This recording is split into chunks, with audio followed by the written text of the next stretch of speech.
Hey everyone, welcome back to the Sports Psych Show. Thanks so much for joining me. Today, I'm very humbled to be speaking with Professor Dan McAdams. Dan, it's great to have you on the show. It's great to be here. Thank you, Dan. Really excited to have you on. To get us started, if you wouldn't mind, Dan, could you introduce yourself to the Sports Psych Show audience? Sure. I'm a professor of psychology at Northwestern University in Evanston, Illinois, and I study personality and social development with a special emphasis on adulthood, in particular the midlife years of adulthood, and how people kind of create stories for their lives. It's a big idea that I tend to pursue. So I teach classes, I write articles and books, I do research. I'm that kind of psychologist. I'm not a clinician. I can't figure out what's wrong with you. Fair enough. I'm so excited to have you on. I mean, I know that regular listeners of the Sports Psych Show will probably know of your work anyway, Dan, but they'll certainly know that I regularly use your work as an example from episode to episode. So I'm super excited to have you on talking about your work. You've written a book, you've written many books, but one of your books, The Art and Science of Personality Development, is a real Bible of mine, and I'm just really looking forward to going through that with you today, if that's okay. That's great, and I appreciate that, Dan. That book was really a labor of love. It kind of summarized almost 3 decades of thinking about personality and about development. So it enabled me to put things together in a compelling way, and in a way that I hope would be understandable and appreciated by people outside the narrow realm of academic personality psychologists. Well, you certainly bring it to life, and I mean, correct me if I'm wrong here, because being a sports psychologist, I'm not an expert on personality science. I'm certainly a big fan and a bit of a geek around it, but my understanding is the last couple of decades, Dan, that personality psychologists and developmental psychologists have got together and maybe created this new domain of personality development, and it seems to me that you're kind of at the forefront of this pioneering work. Yeah, I think we're starting to develop a connection. I mean, it's been a long time coming because in some ways the fields are very different. I mean, personality psychology has always been about how we are consistent and stable over time, because if you can't show that people have decent basic traits that are consistent over time, it's really hard to argue for personality. By contrast, developmental psychologists are all about change. So it would seem like it's very different, but then there are indeed ways that in which we are both the same and we change over time, and that's I think where they sort of come together. So it's a bit of it's been a long time coming, but there is this kind of movement in psychology to integrate these two somewhat different ways of thinking about the person. Well, I'm sure we'll visit that consistency and stability over time. I think it's a fascinating subject, and I know that personality science isn't without controversy, and it's had a challenging history, Dan, I think. Do you want to just briefly take us through, before we hit on the topic of the book, just briefly take us through personality science, maybe from sort of the combined approach from the 1930s through to its challenges in the 70s to its re-emergence in the 80s through to today, just briefly. Sure, real quick. Well, it began in the 30s, Dan, and you got that for sure. And Gordon Allport, Henry Murray, and a number of these other kind of prominent great men and some women in the field of psychology sort of launched this idea that we should be studying individual persons, how they are different from each other as well as similar. And there was a lot of hope and promise and some really good things that happened until about 1968 and or 70. Around there, late 60s, suddenly out of nowhere, there was this critique that was levied against the field. And there were many parts to it, but the basic idea was you personality psychologists are evil people because you are stereotyping people. You're saying this guy is an extrovert. You're saying this person over here is high in conscientiousness. You're diagnosing, you're labeling, and that's not good because people are different from one situation to the next, and you really shouldn't be doing that. And, it was a legitimate criticism, but it just got carried away. And so we kind of lost a couple of decades, the 70s and 80s, really, or early 80s, where personality psychologists basically fought over what is now considered to be the fundamental idea in the field, and that is that people have traits.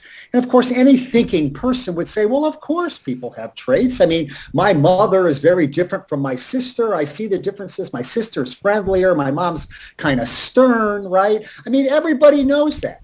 And yet there were these critics who said, well, actually, those traits don't exist. Those are just things you imagined in your head, and they're not really consistent. So they fought about that for 2 decades, wasted all kinds of time. I was in graduate school back then and a young assistant professor. It was really depressing.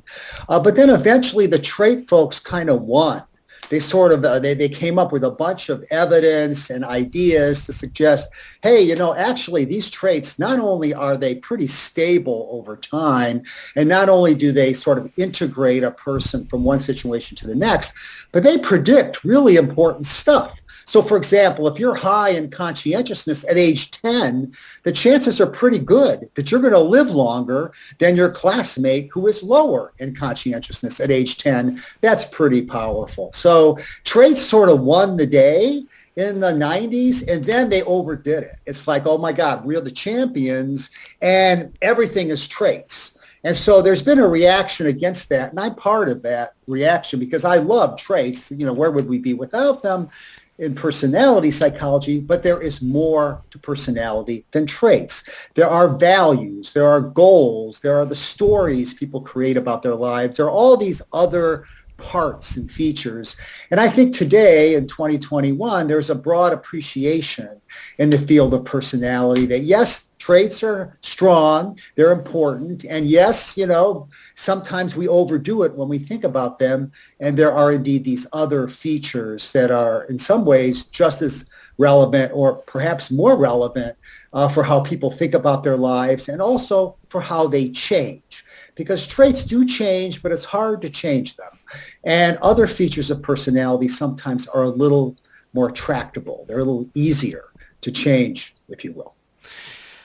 Q, your book, The Art and Science of Personality Development, where you address traits, and I'd like to talk a little bit more in depth about those in a few minutes. But this book is very much structured around a 3-leveled theory of personality development. This is your theory. Just briefly before we get on to that, I want to begin at the beginning and take a step back and maybe talk just briefly about where personality potentially comes from. I love the start of your book. I love the evolutionary history you put in to be able to frame personality. And just borrowing from your book here, you say that human beings are brainy, bipedal creatures who live together in social groups. Thus, we have 2 challenges: to get along and to get ahead. And you quote another psychologist, Robert Hogan, who says, getting along and getting ahead are the 2 great problems in life that each person must solve. Hence, potentially why we have a personality. Can you speak to us a little bit about that notion of getting along and getting ahead and how that links with personality? And that's great. Thanks, Dan, for bringing in the evolutionary context. I think that's really important to frame human nature. So personality psychology is not about human nature. It's about variations on human nature. Human nature is such that we all share certain things in common. We are very social. Human beings are fundamentally social. We live in groups. If you can't get along and get ahead in the group, you're going to have problems. And so as group-oriented people, we face these challenges. We have to find a way in our groups to cooperate with others because you can't do it all on your own. That's very clear. But at the same time, there are limited resources in groups. This has always been the case. And so there's some jockeying that goes on to try to get ahead through social reputation and so forth. Personality is about those differences between people and how they get along and get ahead. That's really what it's about. I mean, we all do it differently. We all take on these evolutionary challenges in a different way. And as I see it, you mentioned the 3 layers of personality. I mean, there's kind of 3 sources or areas of variation that are worth considering, and you can see them developmentally. If you start at the beginning, even the second or third day of life, you start to see temperament in infants.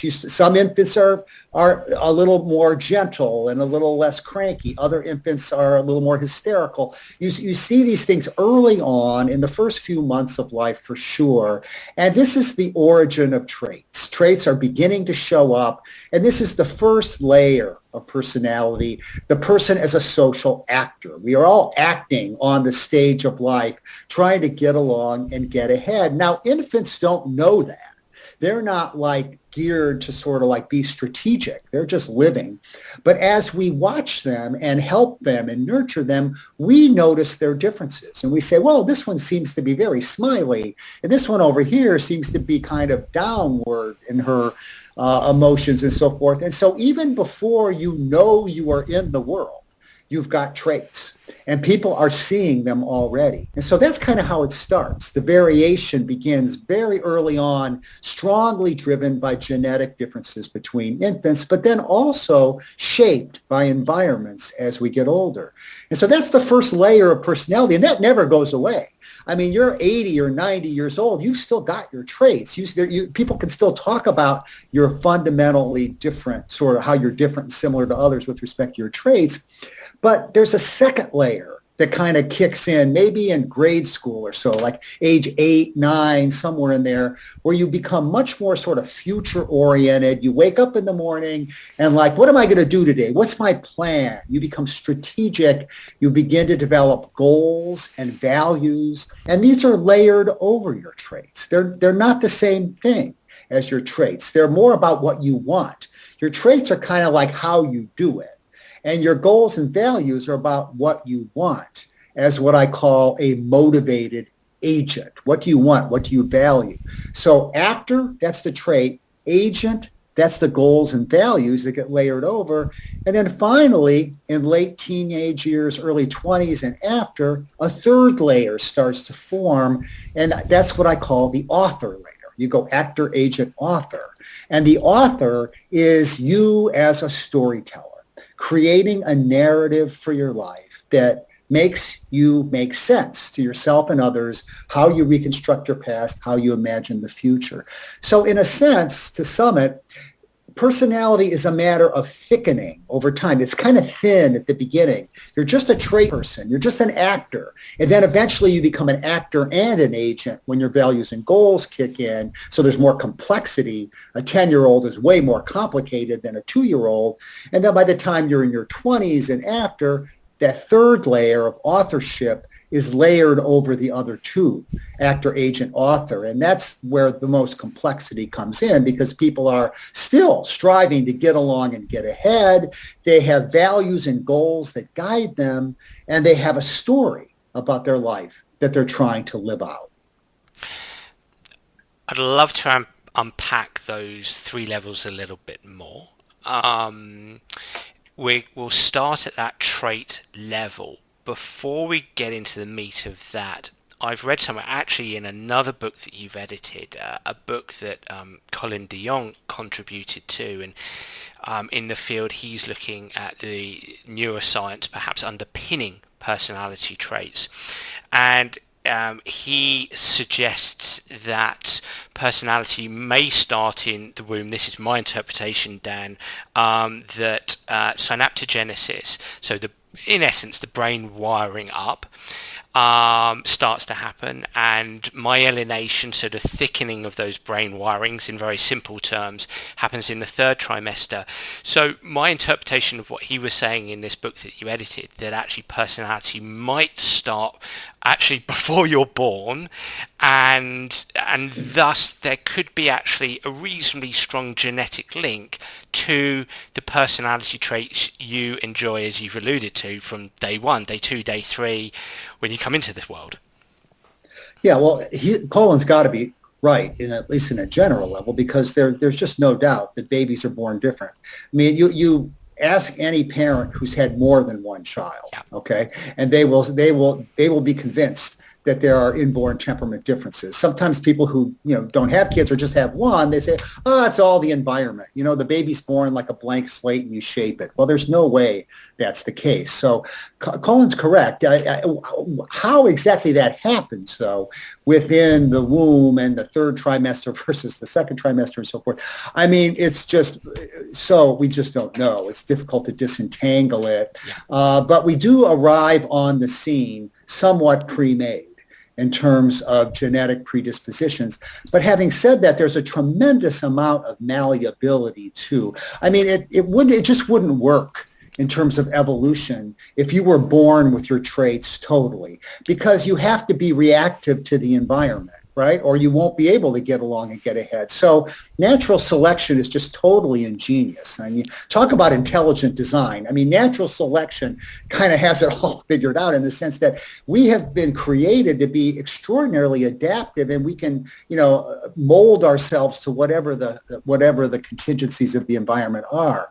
And so you can't argue, and not too many people do, but you really, really cannot argue that, these traits are baked at the beginning, and then it's like a cake, and it just stays that way. I mean, they're still developing, but there is definitely something there from the get-go.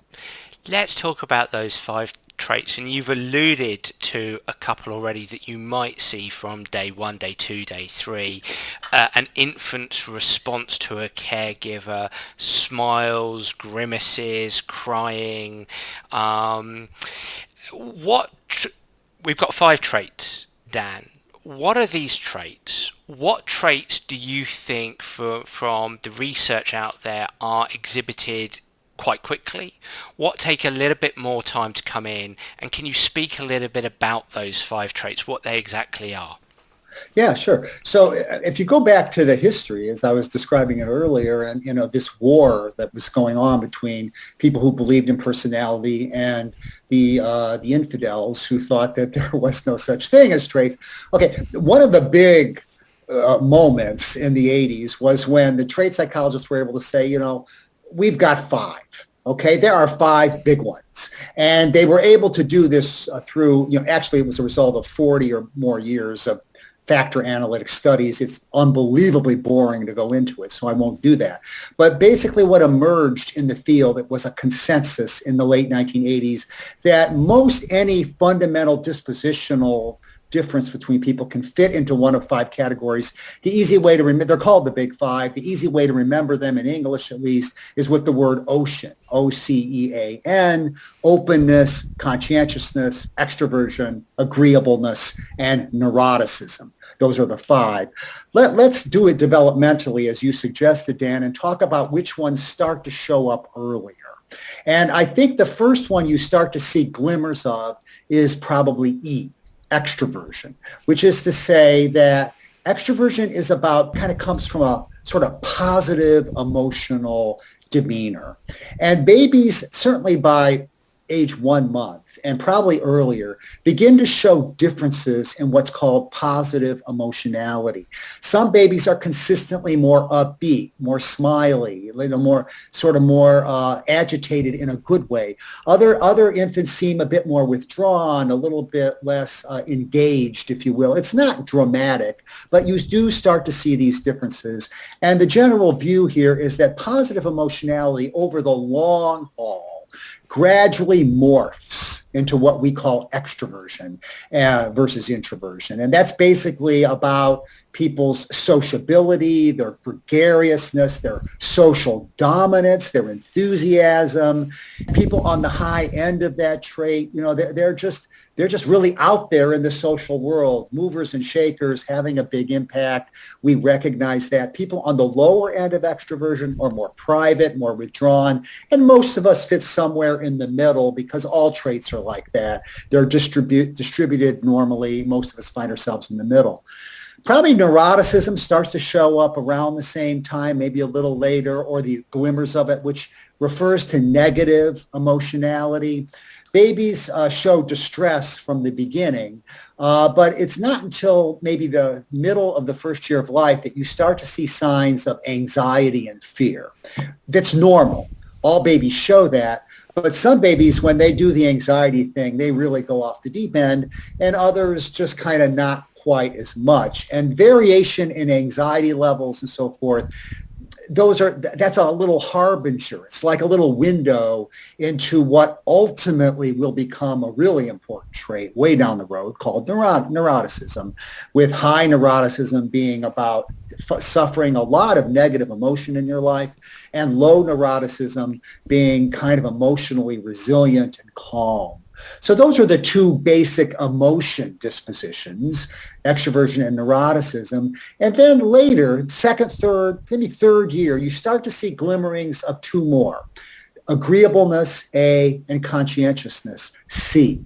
And in simple terms, agreeableness is basically about how nice you are, how kind of caring and friendly and warm, versus being disagreeable, which is really bad. And then conscientiousness is about sort of being focused and dutiful and task-oriented. And, you don't see that in babies, but somewhere in the third, fourth year or so, you start to see variation in children's ability to focus on tasks and to focus on other people. You have to be able to control yourself a little bit. If you're just constantly driven by your impulses and your instincts, you won't be able to sort of like focus on a task. So it'd be hard to be conscientious, and you wouldn't be able to focus on a person. You wouldn't be able to look at another person and like try to understand the other person. So we start to see glimmers of agreeableness and conscientiousness in later in childhood or early childhood.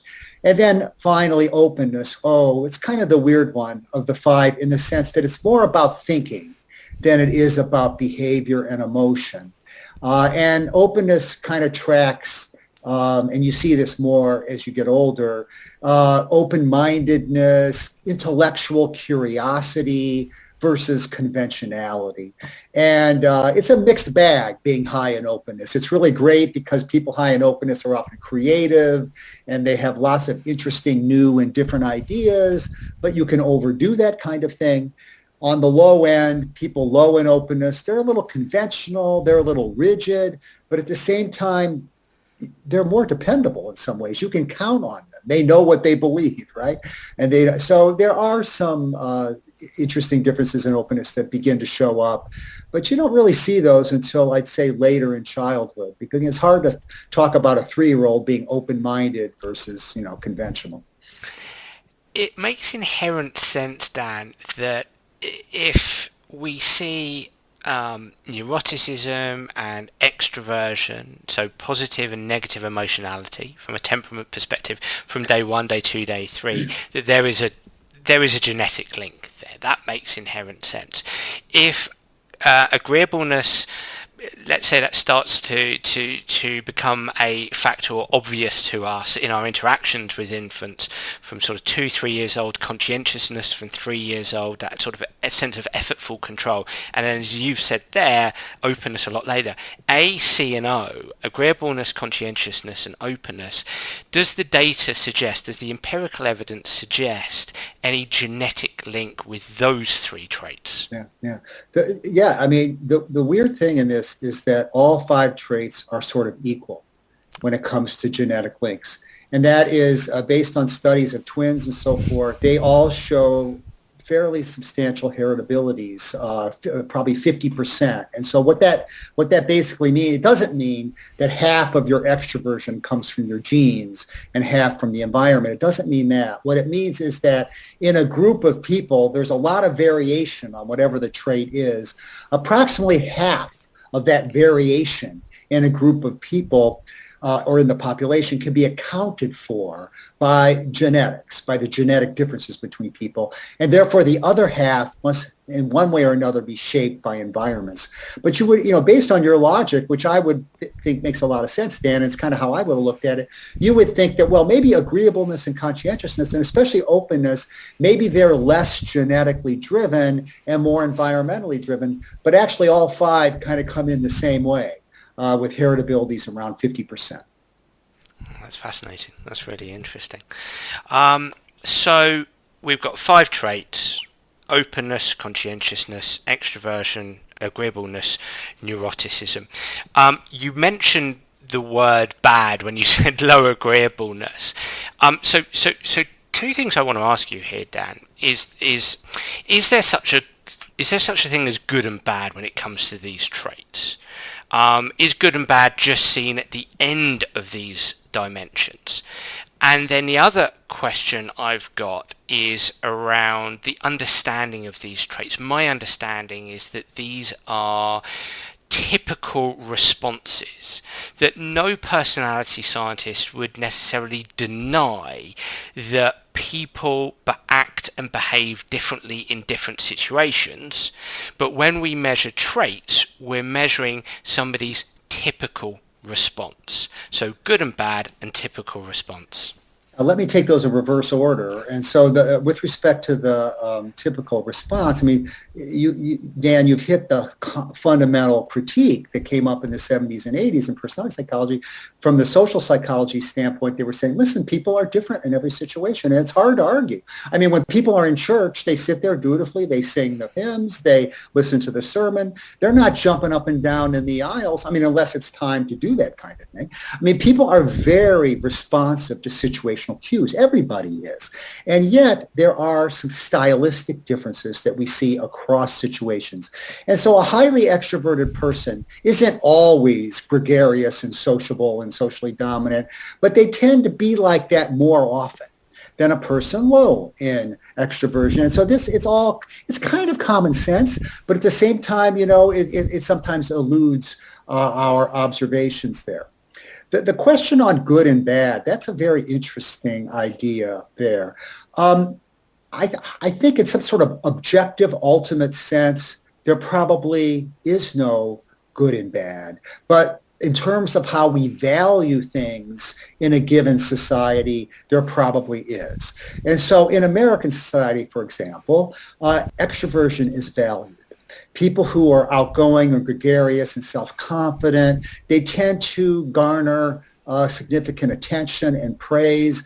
There's nothing wrong with being introverted, with being quieter and so forth, but there is a bit of a value judgment. And it is interesting to note that extroversion is a strong predictor of well-being and happiness. And so people who are higher in extroversion do, in general, tend to report higher levels of well-being and satisfaction with life. Now, there are exceptions all the time, but in general, there's a bit of a value judgment there that kind of plays out. You would think that high neuroticism would always be bad. Okay, after all, a person high in neuroticism has a lot of anxiety and sadness.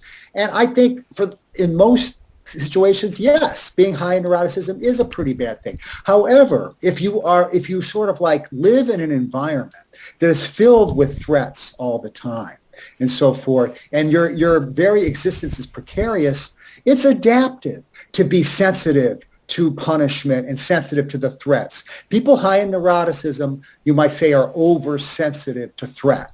But if you're in an environment that is really threatening, maybe that's adaptive. Right? So I think you do see that. Still, in everyday life, I mean, if I could pick my traits, and by the way, you can't, but if you could, give me low neuroticism, right? I mean, I want to be like Barack Obama. The guy was so cool and calm, nothing ever ruffled him, right?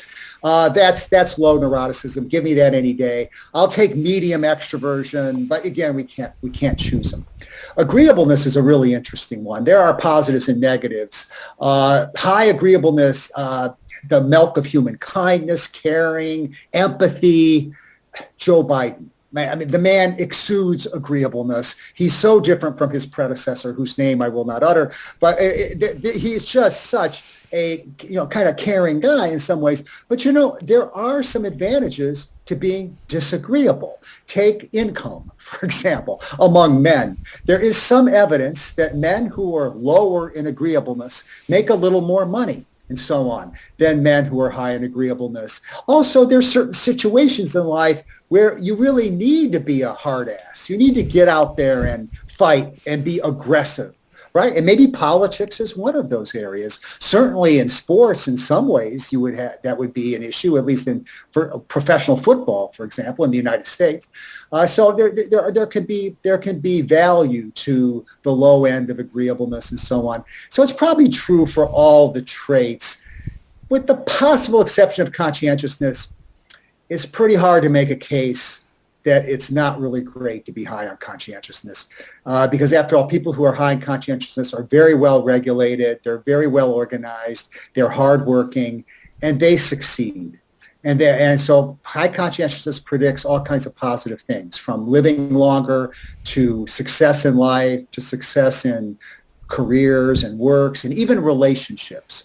So maybe that's the one, conscientiousness, where I have the hardest time making a strong argument that it's good to be slothful, disorganized, and irresponsible. I suspect it's probably never good to be that.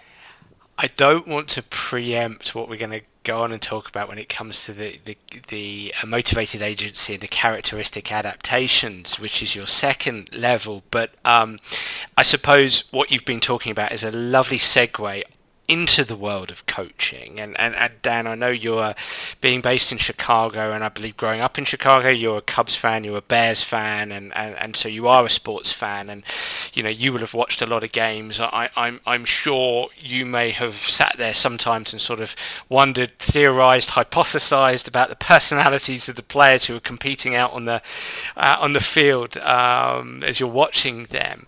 I mean, one of the things behind the scenes, especially in adult elite sport, so professional sport, but also in developing sport, in youth sport, is I suppose coaches would always say we're challenged by difficult in inverted commas players, by challenging players. I'm not going to necessarily have a question here, Dan, but it would be great to get your comment, similar to what you've just been talking about. I mean, as you've alluded to, a difficult player, I know that a coach would say, Professor McAdams, the difficult players that we come across are the disorganized, the late, the rule breakers. And for me, that's low conscientiousness. It's the not easy to coach players. They know best players. And I would imagine that comes under low agreeableness. It's someone who keeps them, maybe it might be somebody who keeps themselves to themselves, introversion, lacking leadership perhaps. So that's introverted. Again, no question, Dan, but that I think before we came on air and you sort of questioned me, well, I'm a personality scientist. How can you take this and put this into the world of sport? When you're in sports teams, whether you're the psychologist or whether you're the coach, dealing with these players, when you've got a squad of 20, 25, 30, and the NFL team's 60, 70 players, and you're dealing with these different personalities, needs, wants, hopes, doubts, beliefs, expectations, etc.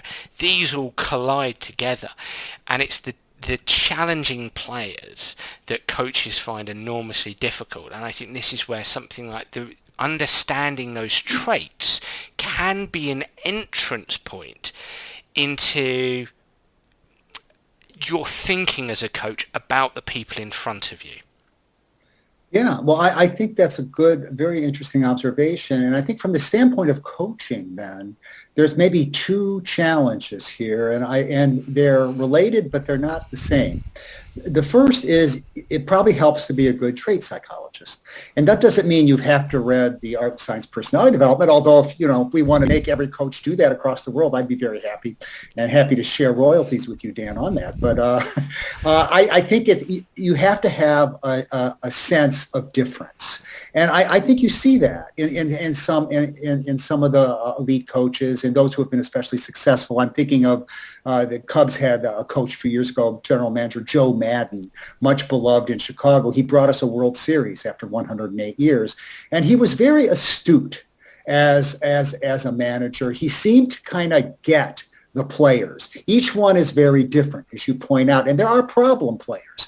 Some who are less conscientious than they should be, right? And some who maybe are inscrutable and hostile and maybe emotionally unstable. And Madden kind of was able to sort of see the differences. He treated everybody differently. So I think that is very helpful.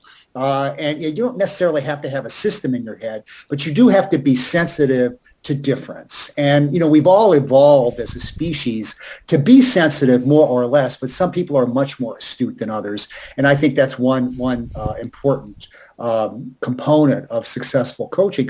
The other part, though, which is a little different, is like, well, how do you intervene? How do you promote the development of those different people. And that's more the kind of therapist part of it, maybe you might say, and being able to tailor your responses in such a way that you actually are trying to promote the growth and development of a given player. And that's tricky because that's not what you're getting paid for.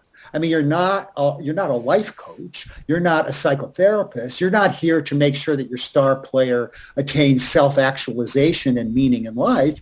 You're there to win as a team, but it may be necessary in order to win for your star player to grow to a certain extent, but sometimes there are trade-offs. So I think it's really tricky with respect to coaching.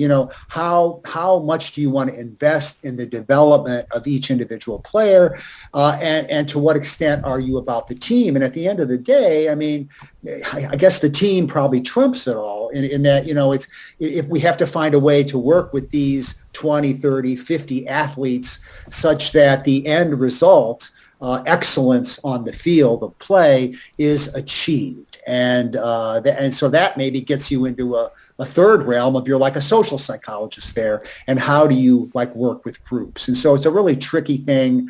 I don't think I could ever be a coach. Well, it's fascinating listening to you, because there is a sea of change, Dan, and there certainly has been over the last couple of decades. Whether it's this podcast, other podcasts, books, the evolution of the internet and coaches finding resources much more accessible now, whether it's on YouTube or just articles, blog articles, that grassroots coaches, youth team coaches, professional coaches, I think are now becoming more acquainted with the notion of being better psychosocial coaches, essentially, and understanding that there is that there is actually a strong link between the psychosocial sides of coaching and performance, if you like, well-being and performance, mental health and performance. But on that basis, and I'm going to come on to share with you my thoughts and feelings around the motivated agency there and with its relationship with helping players grow. But a last question I have around traits here, and it's a bit of a selfish question because it's something I'm constantly hypothesizing as I'm watching competitors compete. And you've done incredible work analyzing people like Barack Obama, as you've mentioned, George Bush. You write a little bit about that in the art and science of personality dimension. You've also written a book about a president that seemingly you don't like to mention his name. I know that. So you've done some amazing work analysing these people, and I don't know if you know, Dan, but there was this wonderful documentary that came out in 2020 on Netflix called The Last Dance, which detailed the Chicago Bulls' incredible team throughout the 1990s, spearheaded by Michael Jordan.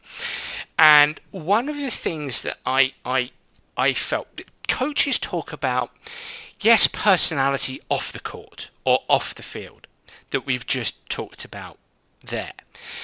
But coaches talk about personality on the court or on the field. And you might only be able to give your opinion or theory or hypothesis here, but it felt like, so with Michael Jordan, for instance, on the court, it felt like he had the capacity, usually through having a hostile little interaction with somebody, to suddenly turn on a mode of real low agreeableness. And reading the personality literature, low agreeableness perhaps being instrumental aggression. It felt like that Jordan was successful, yes, because he was incredibly athletic, but he accompanied that athleticism with a brand of low agreeableness, an instrumental aggression, an aggression on purpose that enabled him to be this incredible competitor.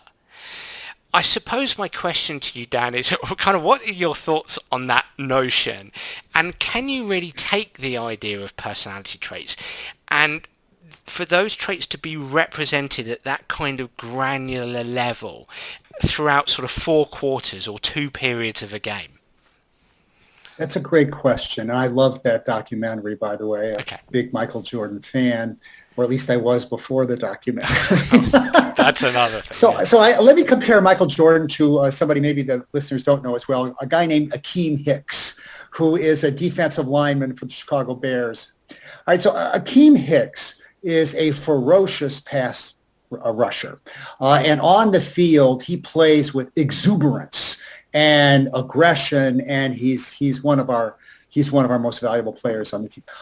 When they interview him after the game, he's like Santa Claus. He's affable, cheerful, joking, and so forth. So Akeem Hicks seems to have two different demeanors. When he gets on the football field, there is this aggression that he's kept inside. You don't see it in daily life, from what I can tell, and he turns it on, and he's just really, really strong in that. But it's very different than his daily appearance. Although one thing that's true in both cases is he plays with gusto and exuberance. So he's like that in the press conference, and he's like that on the field. But the difference in aggression is really powerful. I have always assumed, not knowing much about Michael Jordan's personal life, that that's how he was too. But I think Michael Jordan actually turns out to be more a study in personality consistency. As you say, he was able on the court to like use aggression instrumentally to achieve things that, you know, very few other players have ever achieved. And it was this competitive drive. It's like over the top competitiveness.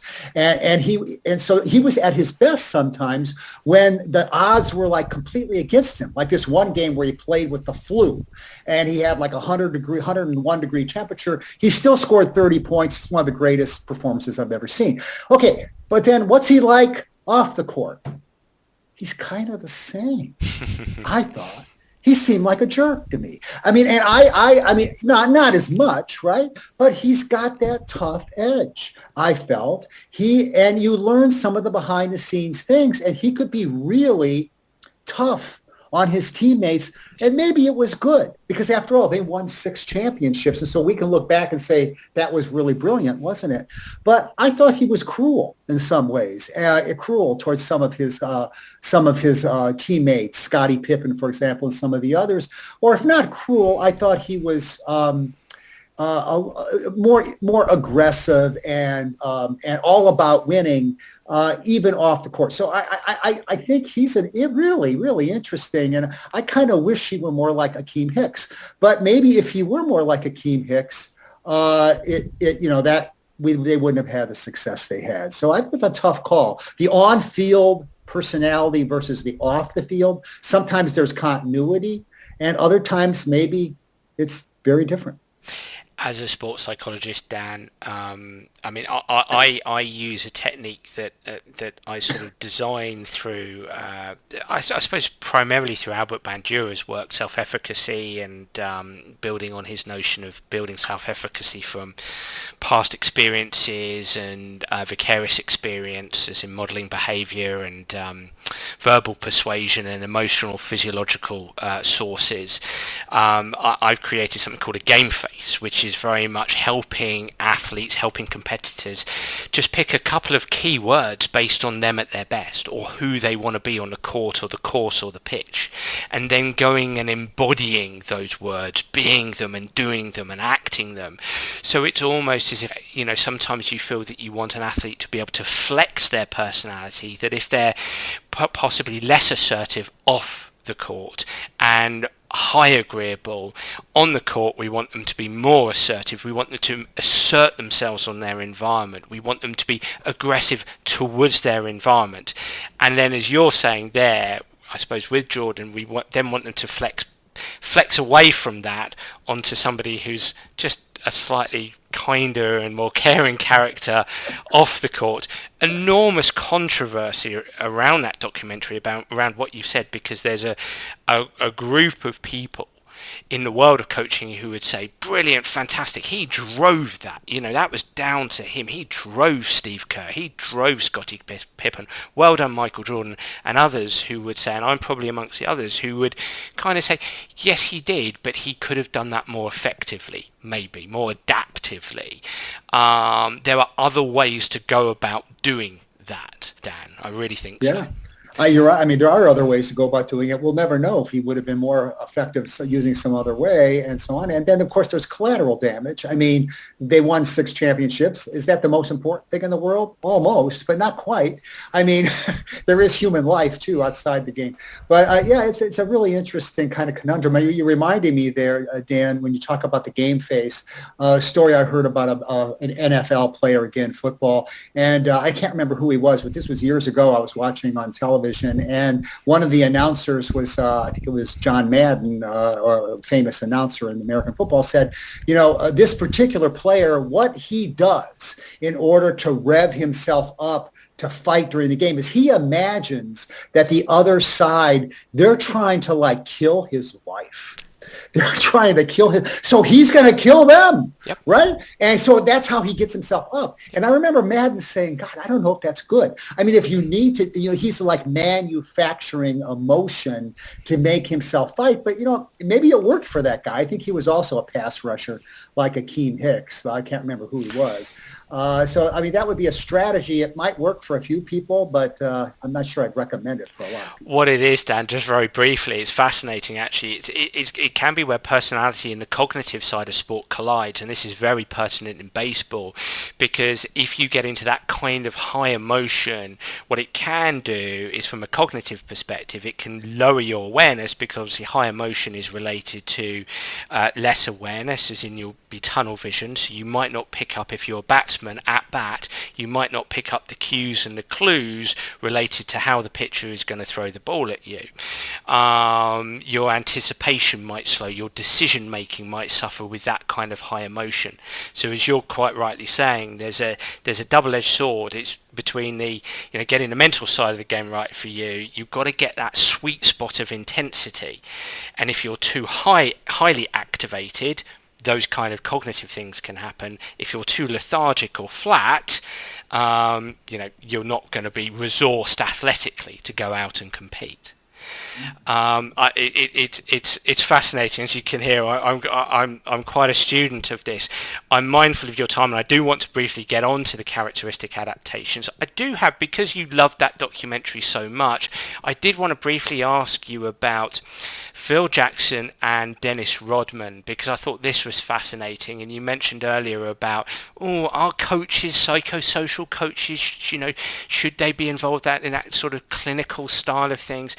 But it felt like Phil Jackson did that with Dennis Rodman, that for me, if we were to take personality theory, we might suspect that Dennis Rodman, I don't know, Dan, was it a case of low conscientiousness, that he needed some time away from that high intensity environment? He needed to go to Vegas and let loose, cut loose, to be able to come back and build that conscientiousness up again and go again, focus again. Yeah, Phil Jackson was a brilliant man, I think, in terms of understanding the differences between the players and so on, and being able to deal with a person like Dennis Rodman. That has to be one of the most challenging athletes out there. And I think, we talked earlier about these two components. First, you have to be able to understand difference and be sensitive to it. I think Jackson was all over that. And secondly, you have to tailor your intervention in such a way as to promote the growth of that particular player, and in conjunction with how that's coordinated with team success. And Phil Jackson knew how to do that. I mean, I don't think Michael Jordan as a coach would ever be able to have that kind of, sort of interpersonal psychosocial intelligence. But then again, Phil Jackson as a player couldn't do half of what Michael Jordan did. So, we all have our gifts. Great players don't necessarily make great coaches. That's the key. Moving on to characteristic adaptations, and we'll just spend sort of 5 to 10 minutes on this and round things up, if that's okay. So the characteristic adaptations, the motivational side of things, the motivated agency, I should say. Mm-hmm. You mentioned this earlier. I'd like to just build on this slightly. From your book, you talk about at around the age, sort of a 5 to 7 years old shift, as you're starting to become really aware of the world around you, Dan, as you have built a theory of mind that other people have goals, that's when our personalities broaden, essentially? Yeah, broaden and thicken. I mean, there's like there's this new thing going. The traits are still doing their thing. You're still a high extrovert, maybe, or I mean, those things are going along. But there's more nuance because there's this whole dimension of like, what do I want in life, and what do I value, and in a big way in terms of like long term, but also daily too. Like I mean, 2-year-olds don't wake up in the morning with an agenda. They just wake up and start doing whatever. 10-year-olds, they have an agenda. They kind of know what the day is ahead, and they might want to achieve something. You might say like, today I'm gonna like talk to that cute girl in class today, and I am going to get her to like me. That's my goal, right? A 10-year-old can say that. A 2-year-old. So that kind of extends to not just short term, but broad goals and values in life. We sometimes call them characteristic adaptations. And that's a way to look at it. And the most important ones, in my mind, are goals, values, and the belief system that builds up around those, and so forth. And everybody does that differently. These features do kind of relate to your traits, but not all that much. It's sort of like a relatively different domain of personality functioning. And this fascinates me, Dan, because I suppose, again, slightly selfish here, but just as a sports psychologist, as a practitioner, but I'm conscious we're going to have sort of up to 10,000 coaches listening in here and fascinated by this conversation. And what I want to say to them, and I'm kind of directing the statement to them, but the question to you, I feel that I love this part of your model, because your theory, because I think this is where as coaches we intervene. I think this is where we become a psychosocial coach, because I think, yes, a player is going to have his or her values, his or her goals, his or her belief systems, and that's where we can help. We can get to know those values and goals and belief systems. We can help those players adapt those, especially the belief systems, the interpretations. We can help them. I almost put the sort of the mental strategies, the mental skills into this area of adaptation. And if we help athletes here, values, goals, belief systems, interpretations, strategies, self-efficacy, that's where we can help them help just nudge those traits that in certain situations might be unhelpful. What's your thoughts on that idea? Yeah, I think that's exactly right, Dan. I mean, you could talk about coaching in this regard. You could also talk about psychotherapy in this regard. So, if a person goes in for psychotherapy, the therapist isn't gonna change their traits right off the get-go. They're going to talk about their traits.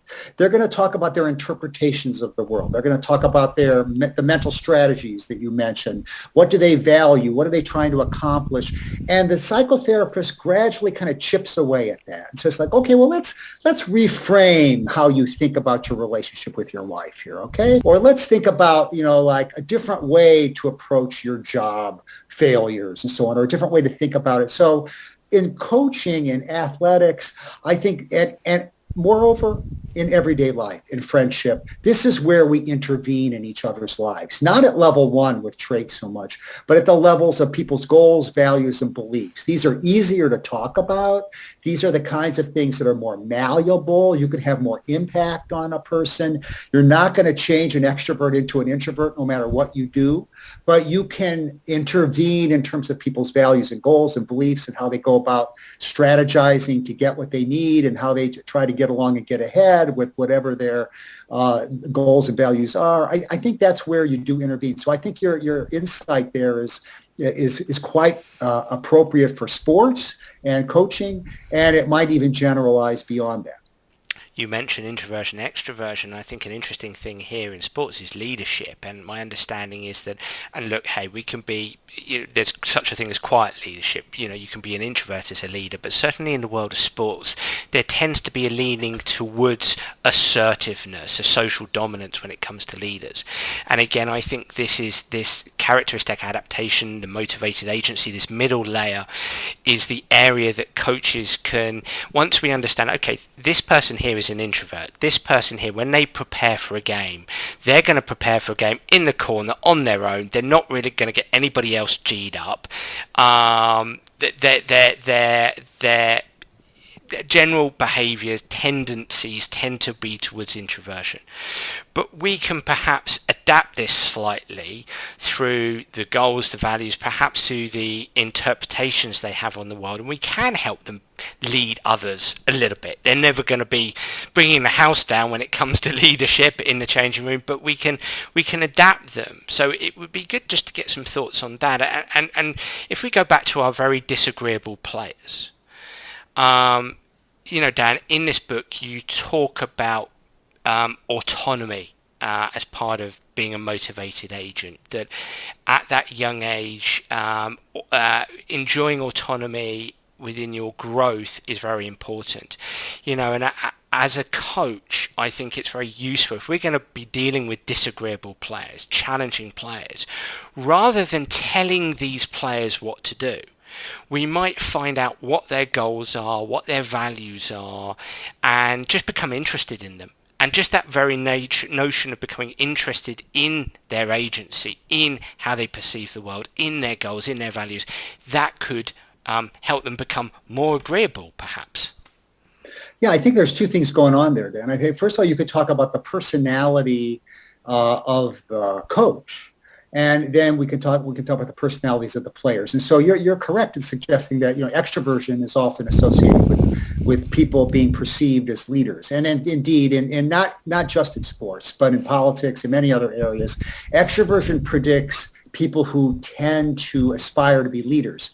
However, excellence in leadership is a function of a lot of other things. It's not true that people who are more extroverted are necessarily better leaders. They tend to be leaders, but are they better leaders? That depends on a lot of other factors, and mostly those factors are at layer 2 in personality: the characteristic adaptations, the goals, the values, the insights. I think, in here, I think we have to sort of go to the notion that there's a tremendous amount of expertise that people have in particular areas. And so a coach might not be so great in terms of I don't really know how to talk to people about their marriages, and I don't really know how to teach a class, but give me a team of players and I know how to motivate them. I know how to understand them.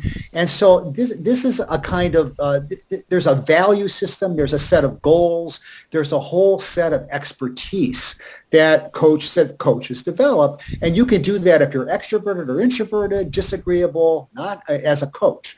So I think that's where, the excellence comes in. So Phil Jackson, I don't even know how to characterize his dispositional personality traits, to tell you the truth, but he had extraordinary insight into his players. He just knew how to understand people. He had a special skill set there, and it's partly motivation. He was motivated to learn how to do that. He valued it. He was a highly generative person. It's a word we haven't used yet, but this idea of being generative is trying to make a positive contribution to those underneath your leadership and the next generation and so forth. So you can be generative as a parent, as a community leader, as a coach. Phil Jackson was an extraordinarily generative person. He thought about his legacy in the long term. And I think all of those sorts of dispositions and characteristics are at this layer 2 in personality. And that's where the excellence in coaching is probably going to be found. It's not going to be found in the traits. It's going to be found in the motives, the goals, the values, the expertise, the skills at that second level, much of which is learned and a product experience. Dan, I'm going to finish on a statement, and I'd just love to have your comment on this statement, and I suppose this statement encapsulates my fascination with this area, and I'm a voice in this world that constantly pushes the importance of understanding, having a reasonable understanding of personality, especially those 2 levels. And I don't want for 1 minute suggest that coaches can have a real granular understanding of this. They just don't have the time, and it is complex. But here in the UK, Dan, within the corridors of coach education, we've started to talk more about the importance of psychologically informed environments within our sporting organisations, within our sporting teams, whether it's grassroots right the way through to the professional level. So you're a baseball fan, and you'll know yourself that there will be a room full of staff who will talk about their players. They want to be informed about their players. They want to know their players. Know your players is a bit of a cliche almost in sport, because it's kind of important. So with regard to psychologically informed environment, what I'm suggesting there, a psychologically informed environment, is one that takes into account the thoughts, the emotions, the experiences, and the personalities of its participants. And I think, so just imagine all of the Cubs coaching staff in a room talking about, or at least some of them talking about a player. I think having a rudimentary understanding of traits, and as you've mentioned, having probably a better understanding of those adaptations of the motivated agency, can be a big part of that psychologically informed environment. We can have better, more informed conversations if we're able to say, we don't necessarily know, well, this person is definitely low agreeable or high agreeable, but if we can use that as a structure or a framework to frame our conversations, I think that's a great theoretical underpinning to have an improved psychologically informed environment. Does that make sense? Yeah, it makes a lot of sense. And let me maybe respond to it by going back to the Cubs and my first love. And so, when I started watching the Cubs in 1962, they were a last place ball club. And then they eventually got this manager named Leo DeRocher, who's sort of famous in baseball history for his quip, "Nice guys finish last." That's one of his famous statements. And DeRocher led them to success, although not to the top. But they became really great in the late 60s. And he was a very effective coach in certain ways. But Leo DeRocher could never manage a team today. Leo DeRocher had no understanding of personality differences. He treated all the players the same. He basically was like a drill sergeant. He screamed at them. He motivated them in a tough way, and there was no nuance there. Even in his style of managing the game, he didn't show a lot of sophistication. He was a brute force kind of guy. He was like George Patton in World War II, or some of these great generals, not strategic, but more tactical. They'll get you out there right now, and we're going to fight like crazy, and we're going to win. And they did pretty well. But that's a bygone era, I think. I mean, I think if you look at coaches today, at least from my naive perspective, Dan, you know much more about this, of course, and not just at the elite level, but at lower levels too. Coaches, in college and in high school and so on. There's just so much more sophistication now.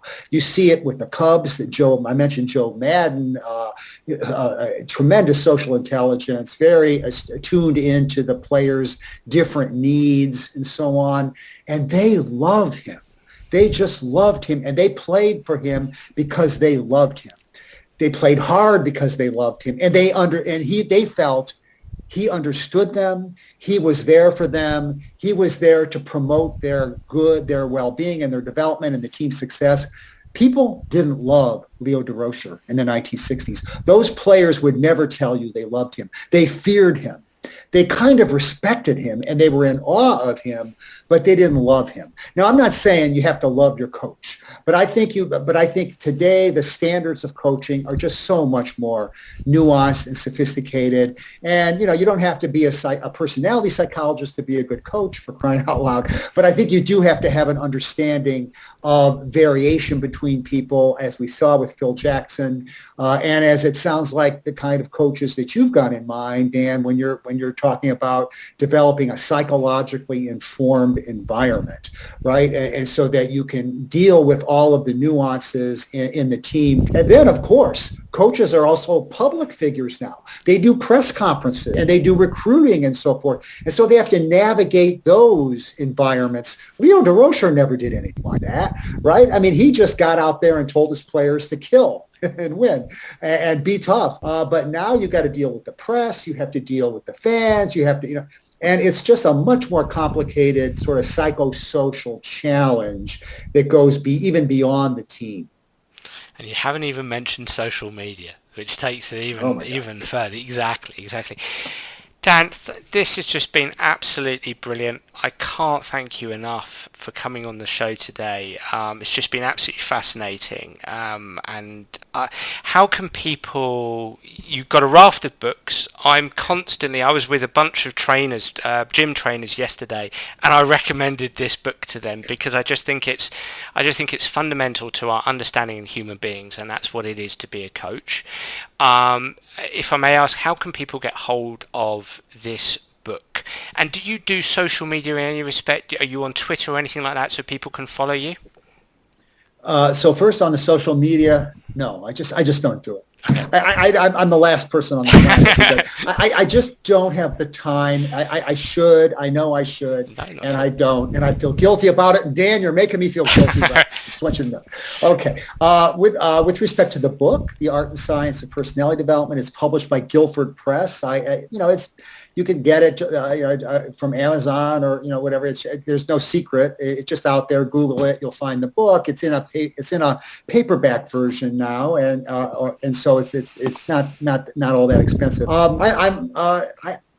I continue to write about these things. I have to tell you, we haven't talked about him, and I didn't bring up his name, but my new book called The Strange Case of Donald J. Trump, A Psychological Reckoning, is damn good. And not just because it gives you insight into he who I've already named now, but the 45th president of the United States, and I think a very unusual kind of insight. But along the way, it kind of teaches about psychology. So it covers some of the same ground in a more irreverent and kind of unusual way than in the Art and Science Personality Development. But I think if you're so I'd like to just put a plug in for it out there, and it's been out for almost a year now. Fantastic. Well, I purchased it the other day, so it's on my list. I'm going to be getting around to it. So fascinating stuff. And as you can see, just to finish off, I cleverly and cunningly left out your third level, the narrative identity, which, Dan, means that whether it's at the back end of 2021 or 2022, I'd be honoured and delighted if you'd agree to come back on and talk more about that. Yeah, that's the area of life stories, how people create stories for their lives. That's what I tend to talk about most of the time. I'm happy to talk about that. And just as a little prelude to the Trump book, the main thesis of the Trump book is that this man does not have a story in his head about how he came to be and where his life is going. And I don't know of any other public figure like that. So he's a very strange case and unusual. But yes, the stories people have in their minds, it's important. I think it has some applicability to sports, but I think at the same time, Dan, you're smart to focus on these first two layers because in some ways those are more immediate and tangible and relevant for coaching and athletic excellence. Well, one area, and we'll close things in a sec, but one area especially is career transitions, which can be very traumatic for players, and it would encompass all three levels, but I would imagine narrative identity when you get to sort of mid-30s, if you're in an athletic sport and you're about to retire, I mean, it can be brutal. So, but Professor Dan McAdams, thank you so much for your time. My pleasure. Great to talk to you. Well, everyone, I really enjoyed that podcast, and I'd love to hear what you, the listener, think. So please do get in touch via Twitter or Facebook or through my website, danabrahams.com, to tell me what you think of the Sports Psych Show, and I'd be delighted to hear your feedback. I'm already looking forward to next week's episode. Bye for now.